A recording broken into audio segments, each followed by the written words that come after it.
الرحمن الرحیم۔ السلام علیکم اسٹوڈنٹس، امید کرتی ہوں آپ سب خیریت سے ہوں گے اور گھروں میں بالکل محفوظ ہوں گے۔ آج میں آپ کو دوسرا چیپٹر کمپلیٹ کروانے جا رہی ہوں۔ آج کا ہمارا ٹاپک ہے کمیونٹی۔ کمیونٹی کسے کہتے ہیں اور کمیونٹی کی کتنی اقسام ہیں؟ کمیونٹی افراد کے ایسے گروہ کو کہتے ہیں جو مشترکہ احساسات، اقدار کی بنا پر منظم اور مربوط ہو کے ایک مخصوص علاقے میں رہائش پذیر ہوں۔ آپ کو سمپل سمجھاتی ہوں کہ جب آپ کے ایک جیسی دلچسپیاں، ایک جیسی سرگرمیاں اور ایک جیسے معاملات ہوتے ہیں تو وہ آپ کو متحد کر دیتے ہیں۔ اسی وجہ سے بہت سے لوگ شہروں میں رہتے ہیں اور بہت سے لوگ دیہاتوں میں رہتے ہیں۔ شہری کمیونٹی بہت بڑی ہوتی ہے۔ شہری کمیونٹی میں لوگ ایک دوسرے سے زیادہ واقف ہوتے ہیں، سہولتوں کی فراوانی ہوتی ہے، لوگ زیادہ تعلیم حاصل کرتے ہیں، مگر لوگوں میں اخلاص اور محبت کی کمی ہوتی ہے اور آرٹیفیشل لائف زیادہ ہوتی ہے، نمود و نمائش زیادہ اہمیت حاصل کر لیتی ہے۔ دیہاتی کمیونٹی میں کیا ہوتا ہے؟ دیہاتی کمیونٹی بستیوں اور گاؤں میں رہائش پذیر ہوتی ہے۔ آبادی کم ہونے کی وجہ سے لوگ ایک دوسرے کو پہچانتے ہیں۔ دیہاتی کمیونٹی میں تعلیم کی کمی ہوتی ہے، ضروریات زندگی کی قلت ہوتی ہے، تاہم لوگوں میں خلوص اور محبت پایا جاتا ہے، سب ایک دوسرے کے دکھ سکھ میں شریک ہوتے ہیں۔ اب میکایور کیا کہتا ہے؟ تمام شعبوں میں مشترکہ زندگی گزارنے والوں کو کمیونٹی کہتے ہیں۔ پروفیسر گنیز برگ کہتے ہیں مشترکہ رہائش اور باہمی انصار و تعاون کو کمیونٹی کی بنیاد قرار دیا جاتا ہے۔ ٹھیک ہو گیا، یہ ہوگی ہماری کمیونٹی، یعنی کہ اگر آپ کے مشترکہ احساس، اقدار اور آپ کے ایک جیسی جگہ پہ آپ جب رہتے ہیں تو اس کو کمیونٹی کہتے ہیں۔ اب اس میں ہمارا دوسرا ٹاپک ہے قوم اور قومیت، نیشن اینڈ نیشنلٹی۔ قوم اور قومیت علم شریعت کا اہم موضوع ہے۔ قدیم دور میں دونوں کو ہم معنی سمجھا جاتا تھا، لیکن اب دونوں کے درمیان واضح فرق کر دیا گیا ہے۔ قوم کی تعریف کیا ہے؟ قوم کو انگریزی میں نیشن کہتے ہیں، جو لاطینی زبان کے لفظ نیشوں سے نکلا ہے، جس کے معنی پیدائش کے ہیں۔ گویا قوم کا تعلق فرد کے پیدائش یا نسل سے ہے۔ یہی وجہ ہے کہ بعض مفکرین قوم کی اصطلاح کا استعمال نسلی خصوصیات کے حوالے سے کرتے ہیں۔ لارڈ برائس کہتا ہے قوم ایک قومیت ہے جس نے خود کو سیاسی وحدت کے طور پر منظم کر لیا ہو، جو آزاد ہو چکی ہو یا آزادی حاصل کرنا چاہتی ہو۔ ٹھیک ہے، اب یہ ہوگی ہماری قوم کی تعریف۔ اب میں آپ کو سمجھاتی ہوں قومیت کیا ہے۔ قومیت دراصل اپنائیت کے ایک ایسے احساس اور جذبے کا نام ہے جو افراد کے مابین مشترکہ نسل، رنگ، مذہب، علاقے اور مشترکہ زبان، مشترکہ روایات کی بنا پر پیدا ہو جاتا ہے۔ اس جذبے کی بنا پر لوگ اپنے آپ کو دوسروں سے الگ اور خود کو ایک رشتے سے منسلک سمجھنے لگ جاتے ہیں۔ اب یہ اوپر ہے قوم کی تعریف اور نیچے آ رہی ہے قومیت کی تعریف۔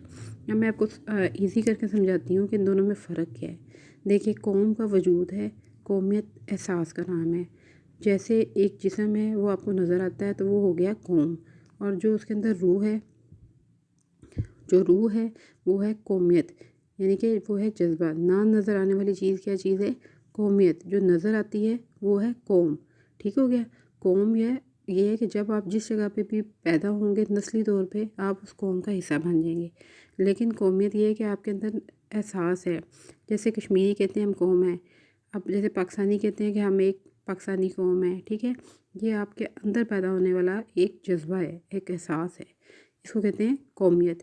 تو چاہے یہ پیدا ہو جاتا ہے آپ کی مشترکہ رنگ کی وجہ سے، ایک جیسا اگر آپ سب کا مذہب ہے، آپ ایک جیسے علاقے میں رہتے ہیں، کسی زبان بولتے ہیں، اور اگر آپ کی ایک جیسی روایت ہے تو اس جذبے کی بنا پر آپ خود کو ایک رشتے میں منسلک سمجھنے لگ جاتے ہیں۔ ٹھیک ہے، گلکرائس کہتا ہے قومیت ایک روحانی جذبہ ہے جو ان افراد میں جنم لیتا ہے جو عام طور پہ ایک ہی نسل سے تعلق رکھتے ہیں اور ایک ہی علاقے میں رہتے ہوں، مشترکہ زبان، مذہب، تاریخ، روایت اور سیاسی مقاصد اور اتحاد کے متعلق یکساں نظریات کے حامل ہوتے ہیں۔ اب قومیت میں فرق آپ کو اکثر آ جاتا ہے شارٹ کویسچن میں کہ قوم اور قومیت میں کیا فرق ہے۔ آپ نے لکھنا ہے قوم اور قومیت کے تعریف سے دونوں کے مابین واضح فرق ہو جاتا ہے۔ قوم کی اصطلاح ہم سیاسی معنوں میں استعمال کرتے ہیں، جبکہ قومیت بعض مشترکہ خصوصیت کی بنا پر پیدا ہونے والا جذبہ یا احساس ہے۔ دیکھیں، اب آپ کو وہ بتا رہے ہیں کہ قوم جو ہے وہ سیاسی معنوں میں استعمال ہوتی ہے، جب لوگ آواز لگاتے ہیں آزادی کے لیے اور اٹھ کھڑے ہوتے ہیں تو وہ بن جاتے ہیں قوم، لیکن ان کے اندر جو جذبہ اور احساس ہوتا ہے نا، جیسے ہمارے اندر روح ہوتی ہے، ٹھیک ہے، یہ جو روح، یہ جذبہ اور یہ جو احساس ہے، جو نہ نظر آنے والی چیز ہے وہ ہے قومیت۔ اب وہ کہہ رہے ہیں کہ جی افراد کو منظم کر دیتا ہے، تو ایک قومیت رکھنے والے افراد ایک قوم بن جاتے ہیں۔ مثلا ایک ہی قوم میں کئی مشترکہ عوامل موجود تھے مگر وہ ایک قوم نہ تھے۔ 1776 سے قبل جب انہوں نے خود کو سیاسی طور پر منظم کر کے برطانیہ کے خلاف جدوجہد آزادی کا آغاز کیا تو وہ ایک قوم بن گئے۔ اب ایک قوم بننے کے لیے کون کون سے عوامل کا ہونا ضروری ہے؟ ایک تو یہ کہ اشتراک نسل، آپ کی نسل ایک جیسی ہو، آپ ایک جیسے علاقے میں رہتے ہوں، آپ کا ایک جیسا مذہب ہو۔ جیسے اب بیسیکلی پاک و ہند میں بہت سارے لوگ اکٹھے مل کے رہتے تھے، لیکن جو مشترکہ مذہب تھا وہ پاکستان بننے کا ایک مضبوط فیکٹر تھا۔ مشترکہ سیاسی مقاصد ہے، یعنی کہ بیسیکلی پاک و ہند میں بھی مسلمانوں کے مشترک سیاسی مقاصد تھے کہ وہ ایک الگ وطن حاصل کرنا چاہتے تھے۔ ٹھیک ہو گیا، یہ تو آپ کا ہو گیا ٹاپک ہمارا کہ کس طریقے سے قوم اور قومیت بنتی ہے، قومیت کے عوامل کون سے ہیں، یعنی کہ کون کون سے عوامل ہیں۔ قومیت کے عوامل: ایلیمنٹ آف نیشنلٹی، آپ کا اشتراک نسل ہو، کامن ریس ہو، کامن ٹیریٹری ہو، کامن ریلیجن ہو اور کامن پولیٹیکل ایمز ہوں، تو تب جا کے آپ ایک مشترکہ نیشنلٹی حاصل کر سکتے ہیں۔ اب اصل میں تو یہ تصور جو ہے قوم اور قومیت کا کہاں سے آیا ہے؟ یہ ہے اسلامی تصور ملت۔ اصل میں اسلام بات کرتا ہے کنسیپٹ آف ملت کی۔ اسلام میں نہ قوم استعمال ہوتا ہے نہ قومیت۔ اسلام میں اصل میں جو لفظ استعمال ہوتا ہے وہ ہے ملت کا۔ ملت کا مطلب ہے آپ دنیا کے کسی بھی نکڑ پہ رہتے ہیں، کسی بھی جگہ پہ رہتے ہیں پوری دنیا میں، تو آپ حضرت آدم علیہ السلام کی اولاد ہیں اور اس کی حیثیت سے آپ سب برابر ہیں، ٹھیک ہے۔ اور اس کی حیثیت سے جہاں بھی مسلمان پایا جائے گا وہ اس ملت کا رکن تصور ہوگا۔ جیسے کہ ڈاکٹر علامہ اقبال نے اپنے شعر میں اس کی وضاحت کی ہے: اپنی ملت پر قیاس اقوام مغرب سے نہ کر، خاص ہے ترکیب میں قوم رسول ہاشمی۔ ٹھیک ہے، بتان رنگ و خون کو توڑ کر ملت میں گم ہو جا، نہ تو رانی رہے باقی، نہ ایرانی نہ افغانی۔ اب مسلمان ملت کے رکن کیسے بنتے ہیں یا اس ملت کی خصوصیت کیا ہے، مقاصد کیا ہیں؟ ایک تو توحید، کہ اللہ پہ مان، رسالت، نبی پاک صلی اللہ علیہ وآلہ وسلم کو نبی تسلیم کر کے ان کو آخری نبی ماننا، مساوات، سب لوگوں کو برابر اور ہر چیز کا حقدار سمجھنا، عدل و انصاف کرنا، اخلاق اور پرہیزگاری کرنا، تعصب کا خاتمہ کرنا، یعنی کہ تمہیں ایک مرد اور ایک عورت سے پیدا کیا گیا ہے۔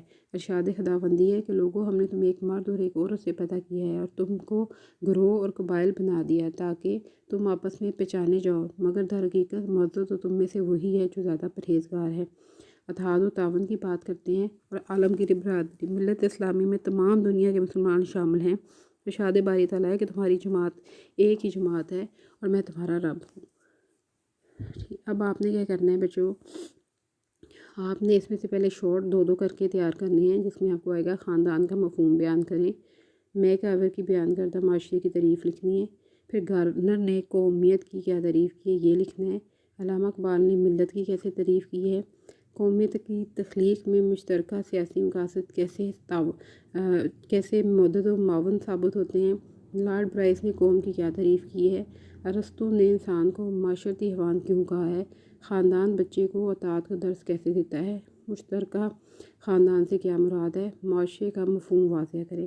یہ دو نمبر کے سارے کویشچن ہیں اور آپ نے ان کو اچھے طریقے سے یاد کر لینا۔ ڈیلی کے 3 بھی کر لیں گے، نیکسٹ لیکچر آنے تک یہ آپ کو سارے اچھے طریقے سے یاد ہو جائیں گے۔ اب ان میں آپ نے جو چیز اچھی طرح سے یاد کرنی وہ ہے make over, Garner, lord Bryce, ارسطو، ان سب کی ڈیفینیشن۔ اس کے اندر آپ نے کوئی تبدیلی نہیں کرنی، اس میں کوئی چینج نہیں لے کے آنا۔ اس سے کیا ہوگا کہ اگر آپ ایک آدھا لفظ بھی اوپر نیچے کریں گے تو آپ کے مارکس کٹ جائیں گے۔ اس کو ایز اٹ از پیپر پہ لکھ کے یاد کریں۔ باقی آپ کے کویشچن لانگ ہے اور آپ کو یہ لانگ کروا دی گئے، اس کو بھی آپ اپنی لوز شیٹ کے اوپر لکھ کے تیار کر کے رکھ لیں۔ اب یہ آپ کے 2 چیپٹر کمپلیٹ ہو گئے، اور اگر آپ کو پھر بھی کوئی پرابلم ہو تو آپ گروپ میں مجھ سے کویشچن کر سکتی ہیں، لیکن فی الحال ضروری یہ ہے کہ آپ کو جتنا کروایا جا رہا ہے آپ اس کو ساتھ ساتھ یاد کر لیں تاکہ آپ کے لیے آسانی رہے۔ شکریہ بچوں، اللہ حافظ۔